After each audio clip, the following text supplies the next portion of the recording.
रेहाना और रवि की शादी के वक्त रवि के पास कुछ नहीं था। रेहाना, तुमने मुझसे शादी करके एहसान किया है। मुझसे ज्यादा तो तुम कमाती हो। अरे तो क्या हुआ, एक दिन आएगा रवि कि तुम खूब पैसा कमाओगे। मुझे तुम पर पूरा विश्वास है। रवि और रेहाना खुद को स्टैंड करने के लिए पूरी मेहनत करते। रेहाना, मैं नौकरी नहीं करना चाहता हूँ। तो कोई बात नहीं, मैं नौकरी करके घर चलाती हूँ, तुम बिजनेस सेट करने की कोशिश करो। एक दिन रेहाना, तुम जानती हो, मैंने जो विज्ञापन बनाने वाली कंपनी खोली थी ना, उसे बड़ी ब्रांड का ऑफर आया है। अब हम लोगों के दिन ब्यारे न्यारे हो गए हैं। मैं जानती थी रवि कि एक दिन तुम सेटल हो जाओगे। रवि का काम अच्छा चल जाता है। एक दिन वो रेहाना से कहता है, रेहाना, अब हम लोगों का बच्चा भी हो गया है। बहुत छोटा है वो। उसका ख्याल कैसे रखेंगे हम? कैसे क्या, मैं गांव से माँ को लेकर आ जाती हूँ। नौकरी से हाफ डे ले लिया करूंगी। अभी तो वो छोटा है, स्कूल जाने तक मैं मैनेज कर लूंगी। देखो रेहाना, मैं अब अच्छा कमा रहा हूँ। तुमको नौकरी करके परेशान होने की कोई जरूरत नहीं है। अरे कैसी बात कर रहे हैं, मैं अपनी लगी लगाई नौकरी कैसे छोड़ दूं? और मैंने तो सुना है हम लोगों को कुछ ही महीनों में सरकारी नौकरी मिल जाएगी। सरकारी नौकरी में कितना कमा लोगी? उतने में तो मैं ड्राइवर रख लूंगा। रेहाना को रवि की बात का थोड़ा बुरा तो लगता है। कम से कम मेरी नौकरी की इतनी बेइज्जती मत करो। भूल गए, इसी नौकरी के बदौलत तुमने अपना बिजनेस खड़ा किया है। अरे वो तो मैं किसी के भरोसे भी कर लेता। देखो, अपने बच्चे को संभालो, घर का काम करो। अब बाहर जाती तुम अच्छी नहीं लगती हो। रेहाना रवि के कहने पर नौकरी तो छोड़ देती है, लेकिन अब बड़े से घर में उसकी कीमत किसी नौकर से कम नहीं होती। एक दिन रवि का दोस्त आता है। भाभी, हम लोग तो आपको तब से जानते हैं जब से आप लोग शादी होकर इस शहर में आए थे। आपकी बदौलत ही सारा बिजनेस खड़ा हुआ है। ये किस्मत तो आप ही की है भाभी।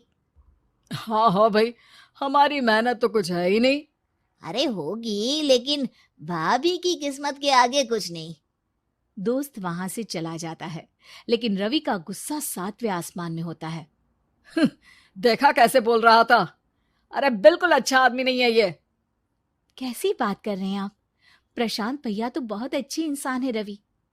कैसे उन्होंने हमारे मुश्किल वक्त में हमारा साथ दिया था। अरे था पैसा तो साथ दिया, नहीं तो कौन पूछता है? रवि का व्यवहार पैसा आते ही अलग हो गया। वो बंदे को बंदा नहीं समझता। घमंड से घिरे रवि ने तो एक दिन हद ही कर दी। रेहाना, मैं अब तुम्हारे साथ नहीं रह सकता हूँ। क्या क्या बकवास कर रहे हो रवि? क्या कहना चाहते हो? और क्यों नहीं रह सकते तुम मेरे साथ? देखो, मुझे कोई और पसंद है, और उसने साथ रहने पर बस यही शर्त रखी है कि मुझे तुम्हें तलाक देना होगा। रेहाना, जो कि एक स्वावलंबी महिला थी, उसने बिना देर किए रवि को कह दिया, कोई इश्यू नहीं, मुझे पैकिंग में 4 दिन का वक्त लगेगा, लेकिन तब तक मैं तुम्हारे साथ नहीं रहूंगी। 4 दिन के लिए तुम कहीं और शिफ्ट हो जाओ, मैं घर से निकलूंगी तो बता दूंगी। रवि घर छोड़कर चला जाता है। रेहाना को दुख होता है, वो रोती है, लेकिन व्यवहार से स्ट्रांग रेहाना को पति के वापस आने का और उसे सबक सिखाने का पूरा भरोसा था। फिर एक दिन, अरे शुशिका, कब शादी करोगे तुम मुझसे? यार मैंने तो सोचा था तुम शादी से पहले मुझे विदेश लेकर जाओगे, महंगी कार दिलाओगे। अरे सब दिला दूंगा, लेकिन पहले मुझसे शादी तो कर लो। हाँ हाँ, क्यों नहीं। मैं कुछ दिनों के लिए अपने मम्मी पापा के पास जा रही हूँ और लोगों से अपनी शादी की बात करूंगी। अरे शुशिका, कैसे रहूंगा मैं तुम्हारे बिना? अब तो शादी ही होने वाली है हम लोगों की। शुशिका रवि को छोड़कर चली जाती है। रवि घर आता है, जहां रेहाना को ना पाकर उसे सब अजीब लगता है। घर तो रेहाना के बिना कुछ नहीं है। बच्चे की याद भी आ रही है। चलो एक वीडियो कॉल कर लेता हूँ। रवि रेहाना को वीडियो कॉल करता है, लेकिन रेहाना फोन नहीं उठाती। रात को सोते वक्त मन कर रहा है मुन्ने को गले लगा लूं।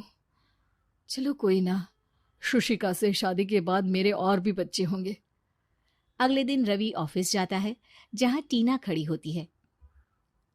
सर, आपने अपने नए ऐड के लिए मॉडल की रिक्वायरमेंट डाली थी ना, मैं उसी के लिए आई हूँ। रवि टीना को देखकर खुश हो जाता है। अब शादी हो गई है तुम्हारी?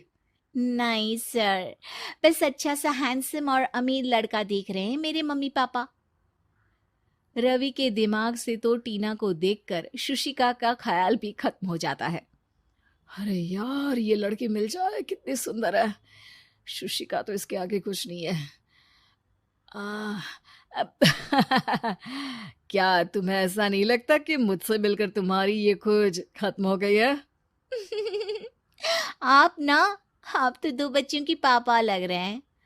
अरे नहीं नहीं, मेरी शादी तो हुई थी, लेकिन बीवी को किसी और से प्यार था, मुझे छोड़कर चली गई। खैर, टीना की दोस्ती रवि से हो जाती है, लेकिन 1 महीने बाद शुशिका रवि के पास वापस आती है। मेरे मम्मी पापा तुमसे मिलना चाहते हैं, लेकिन उन लोगों को ये मत बताना कि तुम पहले से शादीशुदा हो, और हाँ, शादी से पहले अपनी सारी प्रॉपर्टी तुमको मेरे नाम करनी होगी। अरे पागल, अब मैं तुमसे शादी ही नहीं करना चाहता। भला ऐसी लालची औरत से कौन शादी करेगा? तभी वहां टीना आ जाती है। रवि, ये पागल सी औरत कौन है? देखो, तुमने ही कह दिया ना पागल, तो पागल ही है। पता नहीं कौन है, कह रही है शादी कर लो, लेकिन शादी से पहले अपनी सारी प्रॉपर्टी मेरे नाम कर दो। बोल तो सही रही है। वैसे तुम जानती हो, मेरी एक सहेली है, उसके पति ने उसे पैसा आते ही छोड़ दिया, जबकि उसको खड़ा करने वाली ही मेरी सहेली थी। और मुझे भी भरोसा नहीं है। अगर मैं भी तुमसे शादी करूंगी तो तभी जब तुम मेरे नाम अपनी सारी प्रॉपर्टी कर दोगे। अरे हाँ हाँ, क्यों नहीं, बिल्कुल कर दूंगा। रवि और टीना की शादी की तारीख तय हो जाती है। वो अपनी सारी प्रॉपर्टी के कागज लेकर शादी वाली जगह पर पहुंचता है, लेकिन वहां टीना आती नहीं। रवि टीना को मैसेज करता है। कहाँ हो? सॉरी, मैं तुमसे शादी नहीं कर सकती, मुझे तुमसे भी ज्यादा पैसे वाला मिल गया। रवि को गुस्सा आ जाता है। वो गुस्से से सारा डेकोरेशन तोड़ रहा होता है कि वहां रेहाना आ जाती है। सर, क्या हो गया? क्या डेकोरेशन पसंद नहीं आई आपको? तुम यहाँ क्या कर रही हो? मैं यहाँ की डेकोरेटर हूँ। क्या आपको पसंद नहीं आई यहाँ की सजावट? रवि दौड़कर रेहाना के गले लग जाता है। मुझे माफ कर दो रेहाना। रवि रेहाना के गले लग जाता है और रेहाना टीना को थैंक्स का मैसेज करती है।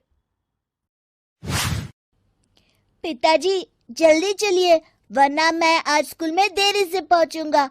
मेरी टीचर बहुत गुस्सा करती है। हाँ हाँ बेटा, अभी चलते हैं, बस 2 मिनट रुको। तभी रमेश की पत्नी कमरे से बाहर आती है और रमेश से कहती हैं, सुनिए जी, आज शाम को आप ऑफिस से जरा जल्दी घर आ जाइएगा। याद है ना, आज आपको मुझे शॉपिंग कराने के लिए लेकर जाना है।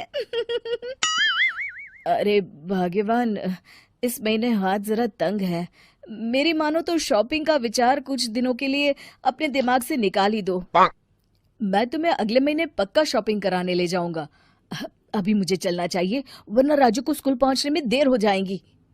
देखिए जी, अब आपके ये बहाने पुराने हो चुके हैं। मैं कुछ नहीं जानती। आज शाम को मुझे शॉपिंग करने जाना है, मतलब जाना है। आगे आपकी मर्जी। अच्छा ठीक है भाग्यवान, अब तुम पूरा घर सर पर मत उठाओ, मैं कुछ करता हूँ। इतना कहकर रमेश अपने बेटे राजू को लेकर वहां से चला जाता है। घर से निकलने के लिए रमेश जैसे ही अपनी मोटरसाइकिल शुरू करता है, तभी उसकी माँ उसे आवाज देकर कहती है, अरे रमेश, आज शाम को मुझे कुछ पैसे दे देना। याद है ना, मैंने तुझसे कहा था कि मुझे मंदिर में चढ़ावा चढ़ाना है। अरे माँ, मेरी तनख्वाह आने में अभी 10 दिन बचे हैं, अभी मेरे पास बिल्कुल पैसे नहीं है। हाँ, मेरी तनख्वाह मिलते ही मैं तुम्हें पैसे दे दूंगा।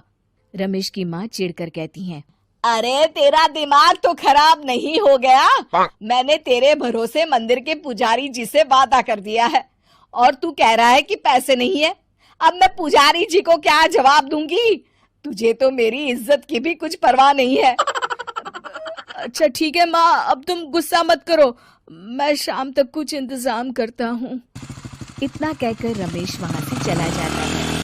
फिर दोपहर को जब रमेश अपने दफ्तर में बैठा होता है, तब उसे अपनी पत्नी और माँ की बातें याद आती हैं।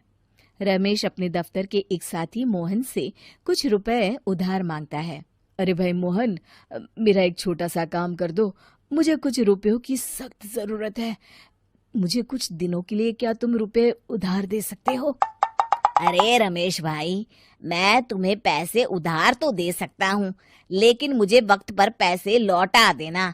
वैसे भी मेरा मानना है कि दोस्ती यारी में कभी पैसों का व्यवहार नहीं करना चाहिए।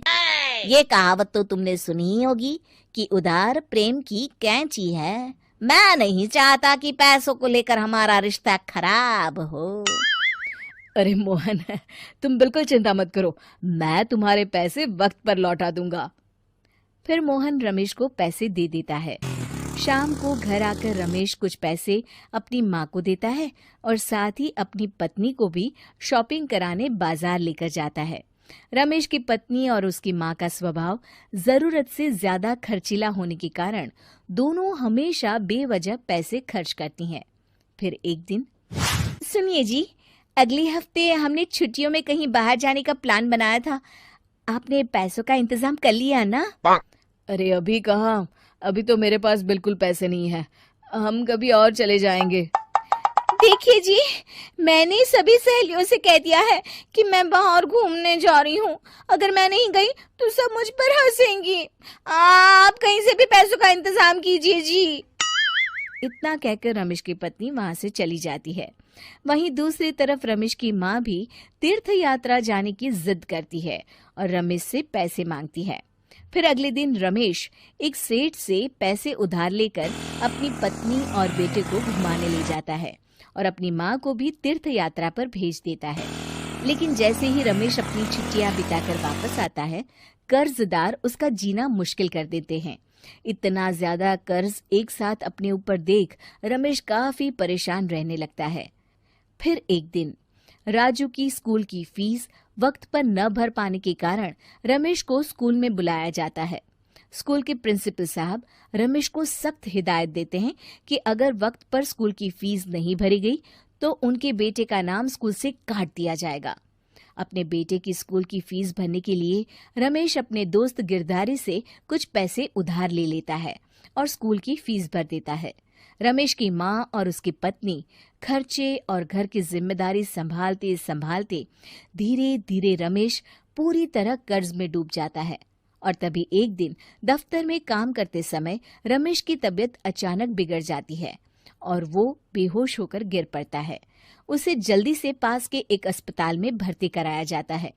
रमेश के घर वालों को ये बात पता चल जाती है तो वे सभी अस्पताल पहुंचते हैं। अस्पताल के डॉक्टर साहब उन्हें बताते हैं, देखिए, देर रात तक जागने और जरूरत से ज्यादा काम करने की वजह से इन्हें चक्कर आ गया था। बेहतर यही होगा कि इन्हें कुछ दिनों के लिए पूरी तरह आराम करने दिया जाए। रमेश की हालत देखकर उसके बेटे राजू को बहुत गुस्सा आता है और वो अपनी दादी और माँ से कहता है, माँ, दादी, मैं इतना छोटा हूँ, फिर भी मैं इतना समझता हूँ कि पिताजी दिन रात दफ्तर में काम करके पैसे कमाते हैं। पिताजी अकेला पूरा घर संभालते हैं और आप दोनों अपने फिजूल के खर्चों के लिए उन पर दबाव डालते रहते हैं। आज पिताजी की हालत के जिम्मेदार तो आप दोनों हैं। राजू की समझदारी भरी बातें सुनकर रमेश की माँ और पत्नी को अपनी गलती का एहसास होता है और दोनों की आंखों में आंसू आ जाते हैं। फिर कुछ दिनों के बाद रमेश की तबीयत एकदम अच्छी हो जाती है और वो पहले की तरह अपने काम पर जाने लगता है। रमेश की माँ और पत्नी अब उसे किसी प्रकार की कोई तकलीफ नहीं देते और ना ही उससे किसी चीज की मांग करते हैं। फिर देखते ही देखते रमेश अपने कर्ज के सारे पैसे चुका देता है। उसकी जिंदगी पहले की तरह अच्छी हो जाती है और वो अपने परिवार के साथ खुशी खुशी रहने लगता है। शिक्षा, हमारे रिश्ते एक तराजू की तरह होते हैं जिसकी दोनों ओर जिम्मेदारी और समझदारी का वजन बराबर होना चाहिए।